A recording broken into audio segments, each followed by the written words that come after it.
പിണറായി വിജയൻ. നമ്മളൊക്കെ നടന്നുകൊണ്ടിരിക്കുന്നു. അങ്ങനെ ഒന്നിച്ച് നടന്നുകൊണ്ടിരിക്കുമ്പം നിങ്ങൾ കയ്യിൽ കഠാര കരുതിയിട്ടുണ്ടെന്നും പിന്നിൽ നിന്ന് കുത്തി മലർത്താൻ പോവുകയാണെന്നും സാധാരണഗതിയിൽ ആരെങ്കിലും പ്രതീക്ഷിക്കും?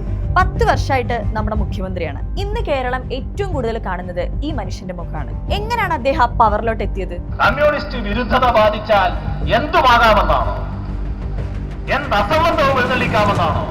ചിലർക്ക് അദ്ദേഹം ശക്തനായിട്ടുള്ള ഒരു ക്യാപ്റ്റനാണ്.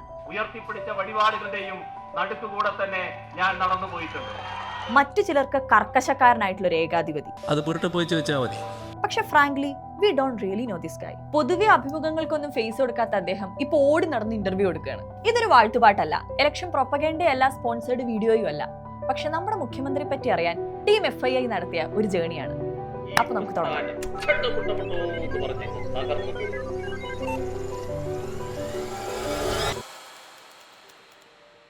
ഞാൻ 14ാമത്തെ കുട്ടിയാണ്. അമ്മ പ്രസവിച്ച 14ാമത്തെ കുട്ടിയാണ്. 11 പേര് മരിച്ചുപോയി. അതെ അതെ അതെ. 1945 മെയ് 24 സ്വാതന്ത്ര്യത്തിന് മുമ്പ് കാസ്റ്റ് സിസ്റ്റവും ഫ്യൂഡലിസം ഒക്കെ നിലനിന്നിരുന്ന കാലം. കണ്ണൂർ ജില്ലയിലെ പിണറായിലായിരുന്നു വിജയന്റെ ജനനം. കള്ളച്ചത്ത തൊഴിലാളിയായിരുന്ന അച്ഛൻ മാരോലി കൊരൻ വിജയന്റെ ചെറിയ പ്രായത്തിൽ തന്നെ മരിച്ചിരുന്നു. പിന്നീട് അങ്ങോട്ട് അമ്മയാണ് 3 മക്കളെ നോക്കിയത്. തീയ സമുദായത്തിൽപ്പെട്ടവരായിരുന്നു അവര്. അതായത് ചരിത്രത്തിൽ ഒരുപാട് അവഗണിക്കപ്പെട്ട കമ്മ്യൂണിറ്റി. ജനിച്ച നിമിഷം മുതൽ താഴ്ന്നവരെന്ന് മുദ്ര കുത്തപ്പെട്ടവര്. പക്ഷെ അദ്ദേഹത്തിന്റെ ഫാമിലി ഫിനാൻഷ്യലി അത്രത്തോളം പിറകിലോട്ടല്ലായിരുന്നു. ഇങ്ങനെയൊക്കെ സ്ട്രഗ്ലിംഗ് ആയിരുന്നെങ്കിലും എഡ്യൂക്കേഷൻ ഇമ്പോർട്ടൻസ് കൊടുത്ത് അവർ സ്കൂളിൽ പോയിരുന്നു. ആൻഡ് ഇടയ്ക്ക് വെച്ച സാമ്പത്തിക ബുദ്ധിമുട്ടുകൾ കാരണം പഠനം നിർത്തേണ്ടി വന്നുവെങ്കിലും 1 വർഷത്തോളം നെയ്ത്തുതൊഴിലാളിയായി ജോലി എടുത്തിട്ട് പൈസ ഉണ്ടാക്കി പിന്നെയും പഠനം തുടരുന്നുണ്ട്. ആ ഒരു കാലത്ത് അങ്ങനെ ഒരു സമുദായത്തിൽ നിന്ന് കോളേജിലൊക്കെ പോയി പഠിക്കുക എന്ന് പറഞ്ഞു കഴിഞ്ഞാൽ ഒട്ടും ഈസി ആയിട്ടുള്ള ഒരു കാര്യമല്ല. ബ്രണ്ണൻ കോളേജിലോട്ട് കയറി ചെല്ലുമ്പോൾ അദ്ദേഹം ചെറിയൊരു കുട്ടിയല്ലായിരുന്നു. ഒരുപാട് ജീവിതാനുഭവമുള്ള, ഏട്ടന്റെ കമ്മ്യൂണിസം അടുത്തെറിഞ്ഞിട്ടുള്ള, സ്വന്തമായി ആദർശമുള്ള ഒരു യുവാവായിരുന്നു. ഉല്ലേഖിന്റെ ഈ പുസ്തകത്തില് ആ കാലത്ത് നിലനിന്നിരുന്ന ജാതി വ്യവസ്ഥയും അതുപോലെ അടിമത്തത്തിനൊക്കെതിരെ കമ്മ്യൂണിസം എത്രത്തോളം പോരാടി എന്നുള്ളത് വിശദമായിട്ട് പറയുന്നുണ്ട്. അപ്പൊ ഇതൊന്ന് നമ്മൾ മനസ്സിലാക്കേണ്ടത് കോളേജ് അല്ല അദ്ദേഹത്തിന് പൊളിറ്റിക്സ് കൊടുത്തത്, പകരം അദ്ദേഹത്തിന്റെ ചൈൽഡ്ഹുഡ് ആണ്. അങ്ങനെ ഇരിക്കെ KSF ഫോം ചെയ്തു. അദ്ദേഹം അതിന്റെ ഡിസ്ട്രിക്ട് സെക്രട്ടറി ആയി. അത് കഴിഞ്ഞ് സ്റ്റേറ്റ് സെക്രട്ടറി, അത് കഴിഞ്ഞ് പ്രസിഡന്റ് വരെ ആവുന്നുണ്ട്. പിന്നെ 1964 CPIM ഫോം ചെയ്തപ്പോൾ അതിൽ ഫസ്റ്റ് മെമ്പേഴ്സിൽ അദ്ദേഹം ഉണ്ടായിരുന്നു. അന്ന് അദ്ദേഹത്തിന്റെ പ്രായം വെറും 19 വയസ്സായിരുന്നു. ഇവിടെ ഇൻട്രസ്റ്റിംഗ് ആയിട്ടുള്ള ഒരു കാര്യമുണ്ട്. അത് അദ്ദേഹത്തിന്റെ 60 വർഷത്തെ പൊളിറ്റിക്കൽ ജേർണിയിൽ ത്രൂ ഔട്ട് നമുക്ക് കാണാൻ പറ്റും. One of his core value, he either leads or builds the thing that leads. പക്ഷെ എവിടെ വെച്ചോ ആ ഒരു അധികാര ബുദ്ധി അദ്ദേഹത്തെ പല കോൺഫ്ലിക്റ്റിലും കൊണ്ടെത്തിച്ചു. വെള്ളം പറഞ്ഞു, അല്ലയോ കുട്ടി, ഞാൻ സമുദ്രത്തിൻ്റെ മാർത്തട്ടിനോട് ചേർന്ന് നിൽക്കുമ്പോൾ മാത്രമേ തിരയാകാൻ പറ്റൂ. 1975 സെപ്റ്റംബർ 28 അർദ്ധരാത്രി സിറ്റിംഗ് MLA പിണറായി വിജയൻ ലോക്കപ്പിലായി. 3 മാസങ്ങൾക്ക് മുമ്പ് ഇന്ദിരാഗാന്ധി അടിയന്തരാവസ്ഥ പ്രഖ്യാപിച്ചിരുന്നു. പല രാഷ്ട്രീയ പാർട്ടികളും ഇൻക്ലൂഡിംഗ് CPI വരെ അതിൽ വഴങ്ങിയെങ്കിലും CPIM വഴങ്ങാൻ കൂട്ടാക്കിയില്ല. MISA നിയമപ്രകാരം ലോക്കപ്പിലിട്ട പിണറായി വിജയനെ പോലീസുകാർ പൊതിരത്തല്ലി. അത് എത്രത്തോളം ഭീകരമായിരുന്നു എന്നുള്ളത് ശ്രീധരൻപിള്ളയുടെ ഈ ബുക്കിൽ വിശദമായിട്ട് പറയുന്നുണ്ട്, എത്രത്തോളം പിണറായി അനുഭവിച്ചു എന്നുള്ളത്. 1.5 വർഷം അദ്ദേഹം ജയിലിൽ കിടന്നു. പിന്നെ പുറത്തു വന്നിട്ട് ഇലക്ഷൻ ജയിച്ച അദ്ദേഹം ആദ്യം ചെയ്യുന്നത് നിയമസഭയിൽ ചെന്നിട്ട് തന്റെ രക്തം പുരണ്ട ഷർട്ട് എടുത്ത് ഉയർത്തി കാണിക്കുന്നു. അത് അദ്ദേഹത്തിന്റെ ഓറ കാണിക്കുന്ന ഒരു ഇൻസിഡന്റ് തന്നെയായിരുന്നു. ജയിൽവാസം അദ്ദേഹത്തെ ഒട്ടും അടച്ചില്ല, പകരം സത്യമാണെന്ന് തെളിഞ്ഞ തന്റെ പ്രസ്ഥാനത്തോട് കൂടുതൽ അടുക്കുകയാണ് ചെയ്തത്. പിന്നീട് അങ്ങോട്ട് ഓരോ ഇലക്ഷനായി ജയിച്ച് അദ്ദേഹം തന്റെ സാമ്രാജ്യം കെട്ടിപ്പടുക്കുകയായിരുന്നു. അങ്ങനെ ഇരിക്കുകയാണ് 1998 സ്റ്റേറ്റ് സെക്രട്ടറി മരിക്കുന്നത്. ഒരുപാട് ശക്തരായിട്ടുള്ള നേതാക്കന്മാർ അന്ന് പാർട്ടിയിൽ ഉണ്ടായിരുന്നെങ്കിലും പിണറായി വിജയനാണ് ആ സ്ഥാനത്തോട്ട് നിയോഗിക്കപ്പെട്ടത്. ഇവിടെ ഇമ്പോർട്ടൻ്റ് ആയിട്ടുള്ള ഒരു പോയിന്റ് ഉണ്ട്. സ്റ്റേറ്റ് സെക്രട്ടറിയാണ് പാർട്ടിയെ എൻറ്റയർലി കൺട്രോൾ ചെയ്യുന്നത്. Candidate selection, disciplinary action, who rises and who doesn't. Actually CM ആണ് ഗവൺമെന്റ് ഭരിക്കുന്നതെങ്കിലും സ്റ്റേറ്റ് സെക്രട്ടറിയാണ് പാർട്ടിയെ റൺ ചെയ്യിക്കുന്നത്. And in CPIM party is always above the government. 17 വർഷം അദ്ദേഹം സ്റ്റേറ്റ് സെക്രട്ടറി ആയിട്ടിരുന്നപ്പോൾ പാർട്ടി ഒന്നും കൂടി ഡിസിപ്ലിൻഡ് ആയി, കൺട്രോൾഡ് ആയി. And in many vase party അദ്ദേഹത്തിന്റെ പേഴ്സണാലിറ്റിയുടെ ഒരു എക്സ്റ്റൻഷനായി മാറി. യെസ്, ആ ഒരു പോയിന്റ്. ഇതാണ് VS അച്യുതാനന്ദനായിട്ട് കോൺഫ്ലിക്റ്റ് ഉണ്ടാവാനുള്ള ഫണ്ടമെന്റൽ റീസൺ. ഈ പ്രശ്നത്തിന്റെ ഉള്ളിലോട്ട് കടക്കുന്നതിന് മുമ്പ് ബേസിക് ആയിട്ട് നമ്മൾ അറിഞ്ഞിരിക്കേണ്ട ഒരു കാര്യമുണ്ട്. ഇവർ തമ്മിലുള്ള ഐഡിയോളജിക്കൽ ഡിഫറൻസ്. ഇതാണ് പിന്നീട് അങ്ങോട്ട് പാർട്ടിക്ക് തലവേദനയായി മാറുന്നത്. സാമാന്യ മര്യാദ പാലിക്കണം എന്നാണ് ഇന്നലെ ഞാൻ പറഞ്ഞത്. അത് എല്ലാവർക്കും ബാധകമാണ്. VS തെരുവുകളിൽ നിന്ന് ഉയർന്നു വന്നൊരു നേതാവാണ്. പാർട്ടി ദരിദ്രരെ സേവിക്കാൻ ഉണ്ടാക്കിയതാണെന്നും നേതാക്കന്മാർ അതിൽ ഉത്തരവാദികളാണെന്നും വിശ്വസിക്കുന്ന ഒരാൾ. പാർട്ടിയുടെ അകത്തോ പുറത്തോ എന്ത് തെറ്റ് കണ്ടാലും തുറന്നു പറയാൻ മടിച്ചിരുന്നില്ല അദ്ദേഹം. അതിനിപ്പോ എന്ത് വില കൊടുക്കേണ്ടി വന്നാലും. പക്ഷെ പിണറായിയുടെ കാഴ്ചപ്പാട് തികച്ചും വ്യത്യസ്തമായിരുന്നു. പാർട്ടി ഒരു ഉപകരണമാണ്, അത് നമ്മുടെ കൺട്രോളിലായിരിക്കണം. സെന്റിമെന്റ്സിനേക്കാളും ഡിസിപ്ലിൻ ആണ് ഒരു പാർട്ടിക്ക് വേണ്ടത്. തെരഞ്ഞെടുപ്പ് ജയിക്കണം, എന്നാലാണ് ജനങ്ങളെ സേവിക്കാൻ പറ്റുള്ളൂ. Power is the only thing that makes anything real, everything else is poetry. ഇത് ഭയങ്കര ഒരു തിൻ ലൈൻ ആണ്. ഈ ഐഡിയോളജിയാണ് ശരി, ഇത് തെറ്റാണ് എന്ന് നമുക്ക് പറയാൻ പറ്റില്ല. ഏതെങ്കിലും ഒരു ഇൻസിഡന്റ് കൊണ്ടല്ല ഇവർ തമ്മിലുള്ള പ്രശ്നം ആളിക്കത്തിയത്. പതിയെ ഇവർക്കിടയിലുള്ള സ്വരച്ചേർച്ചയാണ് ആരോപണങ്ങളായിട്ടും പാർട്ടിയിൽ നിന്ന് പുറത്താക്കലുകളൊക്കെ ആയിട്ട് മാറിയത്. ഇതിൽ ഏറ്റവും ഇമ്പോർട്ടന്റ് ആയിട്ടുള്ള ഒന്നാണ് ലാവ്ലിൻ കേസ്. പിണറായി വൈദ്യുതി മന്ത്രിയായി ഇരിക്കുന്ന സമയത്താണ് ഇത് നടക്കുന്നത്. അദ്ദേഹത്തിന്റെ പൊളിറ്റിക്കൽ കരിയറിനെ തന്നെ ബ്രേക്ക് ചെയ്യാൻ തക്കവണ്ണമുള്ള ഒരു കേസായിരുന്നു. പക്ഷെ ഇതിൽ ഇമ്പോർട്ടന്റ് ആയിട്ട് മനസ്സിലാക്കേണ്ട കാര്യം എന്താണെന്ന് വെച്ച് കഴിഞ്ഞാൽ 374 കോടി രൂപയാണ് കേരളത്തിന് നഷ്ടമായത്. ആൻഡ് CBI അന്വേഷണത്തിന് ശേഷം പിണറായിയെ 7ാമത്തെ പ്രതിയായി ചേർക്കുകയും ചെയ്തു. പക്ഷെ ഇതിൽ ഏറ്റവും വെല്ലുവിളിയായത് VSന്റെ പ്രതികരണമായിരുന്നു. VS ഓപ്പൺലി പിണറായിക്ക് ഇതിൽ പങ്കുണ്ടെന്ന് പറഞ്ഞു. അതോടെ പാർട്ടിക്കുള്ളിൽ അടിയായി. 2005 മലപ്പുറത്ത് നടന്ന സംസ്ഥാന സമ്മേളനത്തിൽ VS ഡയറക്ട്ലി പിണറായിയുടെ സ്റ്റേറ്റ് കമ്മിറ്റി കൺട്രോളിനെ വെല്ലുവിളിച്ചു. പക്ഷെ പിണറായി ഇവിടെയൊക്കെ വിജയിച്ചു. VS തന്റെ തീരുമാനത്തിൽ ഉറച്ചു നിൽക്കുകയും ചെയ്തു. അതിനെ തുടർന്ന് രണ്ടുപേരുടെയും പോളിറ്റ് ബ്യൂറോ സീറ്റ് വരെ നഷ്ടമായി. To suspend VS Achuthanandan and Pinarayi Vijayan from the Politburo. അങ്ങനെ 2013 സ്പെഷ്യൽ CBI കോർട്ട് പിണറായിയെ കുറ്റവിമുക്തനായി വിട്ടയച്ചു. CBIക്ക് ആ കരാറിൽ അദ്ദേഹത്തിന് പങ്കുണ്ടെന്ന് തെളിയിക്കാൻ പറ്റിയില്ല. എല്ലാവർക്കും ഞാൻ കൊടുത്ത മറുപടി ഒന്നായിരുന്നു, മടിയിൽ കനമുള്ളവനെ വഴിയിൽ പേടിക്കണ്ടു. Actually he never falls. Somehow he outlast everything. ഇതും അദ്ദേഹത്തിന്റെ തുടർന്നുള്ള യാത്രയിൽ നമുക്ക് കാണാൻ പറ്റുന്ന ഒന്നാണ്. അങ്ങനെ 2015 17 വർഷങ്ങൾക്ക് ശേഷം അദ്ദേഹത്തിന്റെ സെക്രട്ടറി സ്ഥാനത്ത് നിന്ന് പിന്മാറി. He is 70 years old. ഇതുവരെ മുഖ്യമന്ത്രിയായിട്ടില്ല. And that's about the change.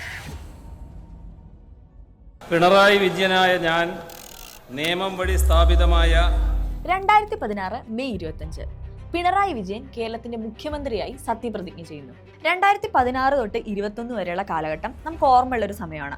എത്ര അപ്പൊളിറ്റിക്കൽ ആയിട്ടും ന്യൂട്രൽ ആയിട്ടും ഒക്കെ ചിന്തിക്കുകയാണെങ്കിലും അത് നല്ലൊരു ഭരണമായിരുന്നു. അതിലിപ്പോൾ എടുത്തു പറയുകയാണെങ്കിൽ കിഫ്ബി 60,000 കോടി രൂപ ചെലവഴിച്ച് 800-ലധികം അടിസ്ഥാന സൗകര്യ പദ്ധതികൾ, സ്കൂളുകൾ, ഹോസ്പിറ്റലുകൾ, റോഡുകൾ, അങ്ങനെ. പിന്നെ 25 വർഷത്തിന് ശേഷം സ്കൂളുകളിലെ കുട്ടികളുടെ എണ്ണം കൂടി. 40,000 കുട്ടികൾ പ്രൈവറ്റ് സ്കൂൾ വിട്ട് പബ്ലിക് സ്കൂൾ ചൂസ് ചെയ്തു. പക്ഷേ ഈ പോളിസീസ് ഒന്നും അല്ല ഈ ഗവൺമെന്റിനെ വേറിട്ട് നിർത്തിയത്. പകരം ക്രൈസിസ് മാനേജ്മെന്റ് ആയിരുന്നു. 2018 നിപ്പ ഹാൻഡിൽ ചെയ്തത്, അതുപോലെ തന്നെ പ്രളയം വന്നപ്പോൾ അതിനെ മറികടന്നത്, ഇതൊന്നും ചെറിയ കാര്യമല്ല. ഇതൊക്കെ ഇന്റർനാഷണലി നോട്ടീസ് ചെയ്യപ്പെട്ട കാര്യങ്ങളാണ്. പിന്നെ COVID-19 കേരളത്തിന്റെ മരണനിരക്ക് 1% താഴെയായിട്ട് നിലനിർത്തി. പക്ഷെ ഇതൊരു ട്രിബ്യൂട്ട് അല്ല. അതുകൊണ്ട് തന്നെ ഇതിന്റെ മറുവശം കൂടെ നമ്മൾ ഡിസ്കസ് ചെയ്യേണ്ടതായിട്ടുണ്ട്. ഭരണത്തിന്റെ 2 വർഷത്തിനുള്ളിൽ തന്നെ 12 പൊളിറ്റിക്കൽ മർഡേഴ്സ്, അതും അദ്ദേഹത്തിന്റെ സ്വന്തം ജില്ലയായിട്ടുള്ള കണ്ണൂരിൽ. ഇതിലൊന്നിലും അദ്ദേഹം നിർണായകമായിട്ട് ഇടപെട്ടിട്ടില്ല. മാത്രമല്ല സർക്കാരിനെ ക്രിട്ടിസൈസ് ചെയ്തവർക്കും കരിങ്കൊടി കാണിച്ചവർക്കൊക്കെ മർദ്ദനവും പോലീസ് കേസും ഒക്കെ നേരിടേണ്ടി വന്നിട്ടുണ്ട്. പിന്നെ സ്വപ്ന സുരേഷ് തിരുവനന്തപുരം വിമാനത്താവളത്തിൽ വെച്ചിട്ട് 30 കിലോ സ്വർണ്ണമായിട്ട് പിടികൂടി. പിന്നാലെ CMന്റെ പ്രിൻസിപ്പൽ സെക്രട്ടറി ആയിട്ടുള്ള ശിവശങ്കരനും അറസ്റ്റിലായി. പക്ഷെ ഇതിൽ വേറൊരു കാര്യം എന്തെന്ന് വെച്ച് കഴിഞ്ഞാൽ ഇതിലൊന്നും തന്നെ CMന്റെ ഇൻവോൾവ്മെന്റ് ഇതുവരെ പ്രൂവ് ചെയ്യാൻ പറ്റിയിട്ടില്ല. ഇപ്പോഴും കേസ് കോർട്ടിൽ നടന്നുകൊണ്ടിരിക്കുകയാണ്. ജനങ്ങളുടെ മുന്നിലുള്ള തുറന്ന പുസ്തകമാണ് ഞങ്ങളെയൊക്കെ ജീവിതം. എങ്കിൽ കൂടെ പിണറായിയുടെ മകളുടെ ഇൻവോൾവ്മെന്റ്, പ്രിൻസിപ്പൽ സെക്രട്ടറിയുടെ ഇൻവോൾവ്മെന്റ്, ഇതൊക്കെ പിണറായിയുടെ ക്രെഡിബിലിറ്റിക്ക് ഒരു ഭീഷണി തന്നെയാണ്. അങ്ങനെ 2021 മെയ്യില് വീണ്ടും ഇലക്ഷൻ. 40 വർഷങ്ങൾക്ക് ശേഷം കേരളത്തിൽ ആദ്യമായി അതേ സർക്കാർ വീണ്ടും അധികാരത്തിലെത്തുന്നു, അതും അതിനേക്കാൾ സീറ്റോടുകൂടെ. പക്ഷെ എങ്ങനെയാണ് 2021 ശേഷം ഈ സർക്കാരിന്റെ ജനപ്രീതി നഷ്ടമായത്? എന്തുകൊണ്ടാണ് അതിനെ പിണറായിസ് എന്ന് വിളിക്കുന്നത്? ഇതൊരു ടിപ്പിക്കൽ ആന്റി ഇൻകംബൻസിക്ക് പുറമെ വേറെന്തെങ്കിലും ആണോ? ആൻഡ് മോസ്റ്റ് ഇമ്പോർട്ടൻ്റ്ലി ഇനിയൊരു തുടർഭരണ സാധ്യമാണോ? If you are a team leader, how would you reward the best performing member in your team? Would you be motivating them, encouraging them, providing them with all sorts of opportunity to improve or maintain the same performance? Or would you be axing them from your team? രണ്ടാം ഭരണത്തിൽ ആദ്യം ചെയ്തത് first ടേമിൽ ഉണ്ടായിരുന്ന മന്ത്രിമാരെയൊക്കെ മാറ്റി. അതും അവരൊക്കെ ഏറ്റവും സെലിബ്രേറ്റഡ് ആയിട്ട് നിൽക്കുന്ന സമയത്ത്. പാർട്ടി പറഞ്ഞത് ഇത് റൊട്ടേഷൻ പോളിസിന്നാ. പക്ഷെ നഷ്ടമായത് തോമസ് ഐസക്, ശൈലജ ടീച്ചർ, രവീന്ദ്ര മാഷൊക്കെ പോലുള്ള നേതാക്കന്മാരായിരുന്നു. ഇതിൽ എടുത്തു പറയേണ്ടത് ലോകം പ്രശംസിച്ച health minister Shailaja teacher. The state's health minister KK Shailaja has been praised for her ministry's rapid response to the outbreak. ഒരു പക്ഷെ മുഖ്യമന്ത്രിയെക്കാളും ജനപ്രീതി നേടിയൊരു വ്യക്തി. Yes, that statement matters. പക്ഷെ കേരളം നിശബ്ദമായി ചോദിക്കാൻ തുടങ്ങി. തന്റെ സർക്കാരിലെ ഏറ്റവും ഭൂരിപക്ഷം നേടിയ നേതാവ്, അതും അവരുടെ ഏറ്റവും ജനപ്രീതിയുള്ള സമയത്ത് എന്തുകൊണ്ട് മാറ്റി? യെസ്, അദ്ദേഹം ഫ്രെയിം ഷെയർ ചെയ്യാൻ താല്പര്യപ്പെടുന്നില്ല. പക്ഷെ പിന്നീട് വന്ന മന്ത്രിമാർക്ക് അത്രത്തോളം പെർഫോം ചെയ്യാൻ പറ്റുമോ? നിങ്ങൾക്ക് നന്നായി കളിക്കുന്ന 11 പ്ലെയേഴ്സ് ഉണ്ട്. ഇവര് നന്നായി കളിക്കുകയും ചെയ്തു, ടീമിന് ട്രോഫിയും കിട്ടി. നെക്സ്റ്റ് ഡേ കോച്ച് വന്ന് ഈ 11 പ്ലെയേഴ്സിനെ അങ്ങ് മാറ്റി പുതിയ ആൾക്കാരെ കൊണ്ടുവരികയാണ്. നിങ്ങൾ എന്താ എക്സ്പെക്ട് ചെയ്യുക? ഇതിനിടയിൽ പ്രശ്നങ്ങൾ തുടർച്ചയായി വരാൻ തുടങ്ങി. ലൈഫ് മിഷൻ വിവാദം, Exalogic case, AI camera, PV Anvar issue, കേരയിൽ പദ്ധതി, അങ്ങനെ. പക്ഷെ ഇതൊക്കെ ആരോപണങ്ങൾ മാത്രമാണ്. ഇതിൽ പലതും ഇപ്പൊ കേസ് നടന്നുകൊണ്ടിരിക്കുകയാണ്. സോ അതിനെപ്പറ്റി കൂടുതലൊന്നും നമുക്ക് പറയാൻ പറ്റില്ല. പിന്നെ കേരളയിൽ സാധാരണഗതി അനുമതി തരേണ്ട കേന്ദ്ര ഗവൺമെന്റ് അനുമതി നൽകിയില്ല, അതുകൊണ്ടാണ് നടപ്പാക്കാൻ പറ്റാതിരുന്നത്. പക്ഷെ കേരളത്തിന്റെ ജോഗ്രഫിക്കൽ സ്ട്രക്ചർ വെച്ച് ഇതൊക്കെ എത്രത്തോളം പോസിബിൾ ആവും എന്നുള്ളത് വേറൊരു ചർച്ചാ വിഷയമാണ്. പിന്നെ ലാൻഡ് ടാക്സ് കൂട്ടി, പ്രോപ്പർട്ടി ടാക്സ് കൂട്ടി, വെഹിക്കിൾ ടാക്സ് കൂട്ടി, പെൻഷൻ ഡിലേസ്, സാലറി ഡിലേസ്, അങ്ങനെ. ആൻഡ് ടു ബി ഫെയർ, ഇതൊന്നും അത്ര വലിയ പ്രശ്നമല്ല. പക്ഷെ ഇതിന്റെ പ്രൈമറി റീസൺ കേരളത്തിന്റെ കടായിരുന്നു. 4.5 ലക്ഷം കോടി രൂപയാണ് കേരളത്തിന്റെ കടം. ഇത് വലിയൊരു പ്രശ്നമായിരുന്നു. പിന്നെ കേന്ദ്രം കേരളത്തിന്റെ ബോറോയിങ് ലിമിറ്റും കുറച്ചു. ആദ്യകാലത്ത് പ്രേസ് ചെയ്യപ്പെട്ട ഫിനാൻസ് മോഡല് രണ്ടാം ഭരണത്തിൽ ഒരു പ്രോബ്ലം ആയിട്ട് മാറി. പിന്നെ പബ്ലിക്കിൽ അദ്ദേഹത്തിന്റെ പെരുമാറ്റ രീതികൾ വലിയൊരു ചർച്ചാ വിഷയമായിരുന്നു. അതൊരു ശരിയായ ഏർപ്പാടല്ല. ഞാൻ സംസാരിച്ച് അവസാനിപ്പിച്ചല്ലേ അനൗൺസ് ചെയ്തത്. പിന്നെ ഇവിടെ ഉണ്ടായിട്ടുള്ള ഡെവലപ്മെന്റുകളും നമ്മൾ ഡിസ്കസ് ചെയ്യേണ്ടതായിട്ടുണ്ട്. Kochi water metro, Kerala startup mission, complete digital literacy, life മിഷന്റെ ഭാഗമായിട്ട് 5 ലക്ഷം വീടുകൾ, വിഴിഞ്ഞം international seaport, and more importantly 2025 കേരളത്തിനെ free from extreme poverty state ആയിട്ടും ഡിക്ലെയർ ചെയ്തിട്ടുണ്ട്. സോ ഇതിൽ എവിഡന്റ് ആണ് രണ്ടാം സർക്കാർ അത്ര അടിപൊളിയായിരുന്നില്ല, പക്ഷെ ഡിസാസ്റ്റർ ആയിരുന്നില്ല, ഒരു ആവറേജ് പെർഫോമൻസ് ആയിരുന്നു. ഇപ്പൊ 2026 എത്തി നിൽക്കുമ്പോൾ പിണറായി വിജയന് 80 വയസ്സ്.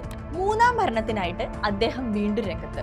കേരളം ഇതുവരെ കാണാത്തൊരു സാഹചര്യം. കഴിഞ്ഞ പ്രാവശ്യത്തെ പോലെ അത്ര ഈസി ആയിട്ട് ജയിച്ചു കയറാൻ പറ്റില്ലെന്ന് LDF അറിയാം. ആൻഡ് പൊതുവെ അത്രത്തോളം ഇന്റർവ്യൂസ് കൊടുക്കാത്ത പിണറായി വിജയൻ ഇപ്പോ സുജിത് ഭക്തൻ തൊട്ട് ബിഗ് TV വരെ 20ഓളം ഇന്റർവ്യൂസ് ആണ് 2 ദിവസത്തിനുള്ളിൽ കൊടുത്തത്.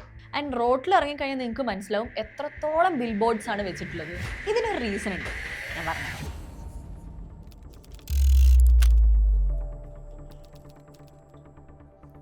അതായത് നമ്മൾ ഇതിനെപ്പറ്റി റിസർച്ച് ചെയ്യുന്ന സമയത്ത് മീഡിയാസും അതേപോലെ പലരും പറയുകയൊക്കെ ചെയ്തു രണ്ടാം സർക്കാർ ഭയങ്കര ഡിസാസ്റ്റർ ആയിരുന്നു എന്ന്, ഭയങ്കര അഴിമതിയായിരുന്നു എന്ന്. പക്ഷേ എലോങ് ദ വേ നമുക്ക് മനസ്സിലായിട്ടുള്ള ഒരു ഫാക്ടർ എന്താണെന്ന് വെച്ച് കഴിഞ്ഞാൽ സർക്കാരിൻ്റെ എന്തെങ്കിലും പോസിറ്റീവായിട്ടുള്ള നേട്ടങ്ങളോ മറ്റോ മീഡിയ അത്രത്തോളം കവർ ചെയ്യുന്നില്ല. പക്ഷെ നേരെ മറിച്ച് എന്തെങ്കിലും നെഗറ്റീവായിട്ടുള്ള വിമർശനങ്ങളോ കാര്യങ്ങളോ വരുവാണെങ്കിൽ അത് ഊതിപ്പെരുപ്പിച്ച് വലിയൊരു വാർത്തയാക്കി മാറ്റുകയാണ് ചെയ്യുന്നത്. ഇതിൻ്റെ റീസൺ വളരെ സിമ്പിളാണ്. കാരണം ഓൾമോസ്റ്റ് മീഡിയാസ് ഒക്കെ ഓൺ ചെയ്യുന്നത് എതിർ പാർട്ടിക്കാരാണ്.